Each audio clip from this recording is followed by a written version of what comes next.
Bonjour à tous, avant de commencer, je voudrais vous poser une petite question. Si quelqu'un vous demande de lister par ordre d'importance ce que vous préférez faire, ce que vous préférez dans la vie, ce qui est important pour vous, honnêtement, qu'est-ce que vous placeriez en premier, en deuxième, en troisième? J'aimerais vous laisser du temps pour y penser. Et puis, aussi comme deuxième question, de voir si nous, on valorise telle et telle chose comme fondamentale pour nous, qu'est-ce que Dieu, lui, de son côté, valorise le plus dans notre vie? Si nous, on fait une liste par ordre d'importance de ces choses et que Dieu fait une liste, est-ce que les deux correspondront? Donc, la question, c'est de savoir, est-ce que parmi toutes les choses que je fais, est-ce que je les ordonne d'une manière pleinement humaine et qui plaît à Dieu? Et croyez-moi, je me pose la question pour moi-même aussi dans ma vie religieuse. Qu'est-ce qui est le plus important? Au fond, est-ce que je satisfais tous mes désirs ou je cherche à satisfaire tous mes désirs?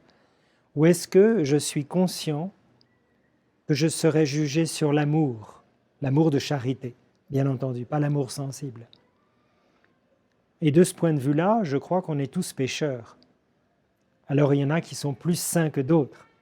Et voyez la lumière de l'évangile d'aujourd'hui que vous connaissez bien, donc je ne vais pas le paraphraser et le répéter, l'évangile du riche et du pauvre Lazare.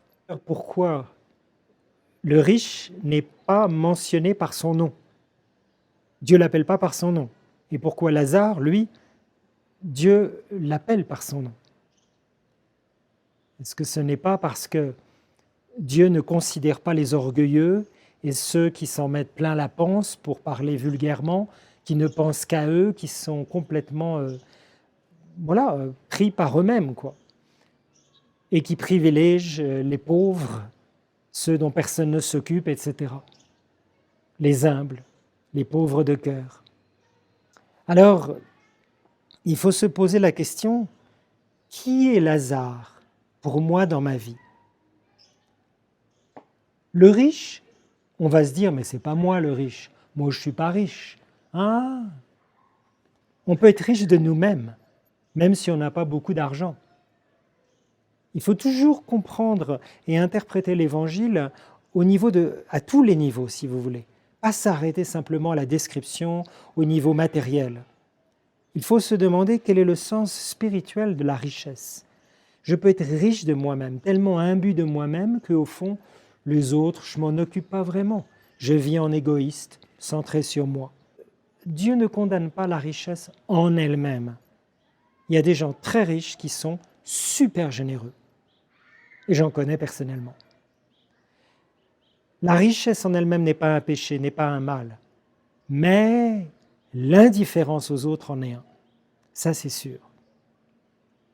La deuxième chose qui nous est montrée dans cet évangile, parce que Abraham ne peut pas faire du bien. Il y a un tel fossé entre Abraham, les justes, et puis cet homme qui est en enfer, qui brûle, quoi, et qui voudrait tellement, même que ses frères dans sa propre maison n'aillent pas dans cet endroit de tourment.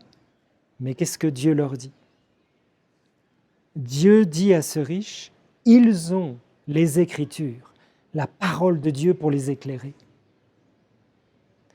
Troisièmement, après qu'on ait compris que la parole de Dieu est une lumière pour notre vie, pour nos choix, justement, nos choix ont des conséquences. Et il y a des choix très graves qui ont des conséquences jusque dans l'éternité. Et comme dit saint Paul dans la deuxième épître, mène le bon combat, celui de la foi, empare-toi de la vie éternelle. Donc la vie éternelle, c'est la destination. Donc tous mes choix, est-ce qu'ils mènent tous vers la vie éternelle ou est-ce qu'il y a certains de mes choix à l'heure actuelle dans ma vie que je dois changer? Et quatrièmement, dans cet évangile, il est bien dit d'une manière ou d'une autre qu'il ne faut pas simplement entretenir des bonnes pensées, oui, je vais faire ci, je vais faire ça. Il faut passer à l'acte. Voilà. Alors passer à l'acte du côté de la compassion, C'est par exemple prendre son téléphone une fois, 2 fois par semaine et appeler quelqu'un qui a peut-être besoin d'un coup de téléphone, qui est très seul, qui ne travaille plus, des grands-parents, des voisins. Est-ce que je m'occupe de mes voisins ou est-ce que je les ignore complètement? Est-ce que je peux visiter quelqu'un à l'hôpital qui a besoin d'aide, etc., etc. Donc inventons, soyons inventifs du côté de la charité et Dieu va nous bénir. Voilà, que Dieu nous bénisse tous et que nous passions à l'acte du côté de la compassion.